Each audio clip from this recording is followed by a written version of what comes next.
మన రాష్ట్ర ప్రభుత్వం ఏర్పాటు అయినప్పటి నుంచి కూడా ఎన్నో రకాల సంక్షేమ పథకాలు మనము అవలంబిస్తూ దాన్ని పాటిస్తూ వస్తున్నాం. కానీ ప్రజా పంపిణీ వ్యవస్థకు సంబంధించి మనకు ఒక స్థిరమైన గోల్ అంటూ ఒకటి పెట్టుకున్నాం. ఏంటంటే ప్రభుత్వం వచ్చిన వెంటనే సన్నబియ్యం ఇవ్వాలని అనుకుంది. కానీ దానికి కావాల్సిన కష్టాలన్నీ కూడా బేరీజ్ వేసుకొని ఎప్పుడు ఎలా చేస్తే బాగుంటుందనేది గత 15 నెలల నుంచి కసరత్తు చేస్తే ఈరోజు ఆ ప్రజా పంపిణీ వ్యవస్థ ద్వారా పేదలందరికీ కూడా సన్నబియ్యం పంపిణీ చేసే మన పేద ప్రజలు, మన కార్యకర్తలందరూ కూడా ఎంతో కష్టపడి ప్రజల ఆకాంక్షని వారు ఏంటంటే ఖచ్చితంగా అమలయ్యేలాగా చేశారు. ఎంత కష్టం అంటే ప్రజా పంపిణీ వ్యవస్థ ఎప్పటి నుంచో ఉంది, కానీ చివరి మైలురాయి ఈ సన్న బియ్య పంపిణీ ద్వారా మనం ఈరోజు సార్థకం చేసుకున్నాం అనడంలో ఎటువంటి అతిశయోక్తి లేదు. ఎప్పటి నుంచో ఉంది ప్రజా పంపిణీ వ్యవస్థ, కానీ దొడ్డు బియ్యం ఉండేది, నాణ్యత లోపాలు ఇవన్నీ ఉన్నాయి. కాబట్టి అవన్నీ అధిగమించి మనం ఈరోజు ఏం చేసామంటే సన్న బియ్యాన్ని మనమేమో ప్రజలందరికీ ఇస్తున్నాం. కాబట్టి ఈరోజు దొడ్డు బియ్యం తినేది పేద ప్రజలు అనే మాట కూడా లేకుండా, పేద ప్రజలు అనే మాట లేకుండా ఓన్లీ ధనికులు తినే సన్న బియ్యం కూడా ఈరోజు మనం అందరం వాళ్ళతో సమానంగా తింటున్నామంటే ఇందులో మన ప్రజాస్వామ్యం ఇంతకన్నా మంచి మార్పు ఇంకోటి ఉండదని నేను అనుకుంటున్నాను.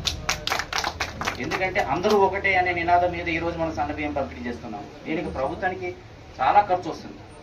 మనకు ఓన్లీ దొడ్డు బియ్యం ఇవ్వాలంటే 34 రూపాయలు కిలో చొప్పున పడితే ఇప్పుడు ఈ సన్న బియ్యానికి మనకి సుమారుగా 54 రూపాయలు కిలో పడుతుంది.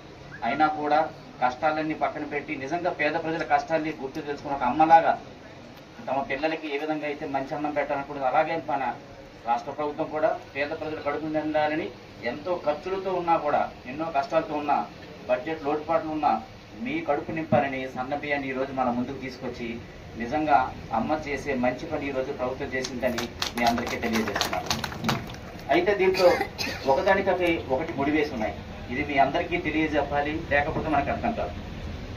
ఇది ఏమవుతుందంటే సన్న బియ్యం సేకరణ చాలా క్లిష్టమైనది.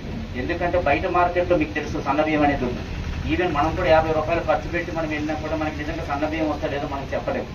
కానీ అలాంటిది సన్న బియ్యం మనకి 100% ప్యూరిటీ తోటి మన రాష్ట్ర ప్రభుత్వం మన రైతులతోటి పండించి ఖరీదు మాన్సూన్ 24-25లో మనం బియ్యం ధాన్యాన్ని సన్న ఒడ్డుని సేకరించి వాళ్ళకి అదనంగా 500 రూపాయలు బోనస్ ఇచ్చి అక్కడ రైతాంగాన్ని కూడా మనం ఏంటంటే బలోపేతం చేసి వాళ్ళని ధనికులు చేసి వాళ్ళ ద్వారా సేకరించిన ధాన్యాన్ని మళ్ళీ మన పేద ప్రజలకు ఇచ్చి మనకి సన్న బియ్యం పెట్టి మనకు అన్నాన్ని పెట్టి మన కడుపు నింపి మొత్తం ప్రజలందరినీ కూడా ఒక మంచి మార్గంలో తీసుకొచ్చి ప్రజాస్వామ్య వ్యవస్థలో మనం ఒక కొత్త పెనుమార్పులు తీసుకొచ్చామనేసి నేను మీ అందరికీ తెలియజేస్తున్నాను.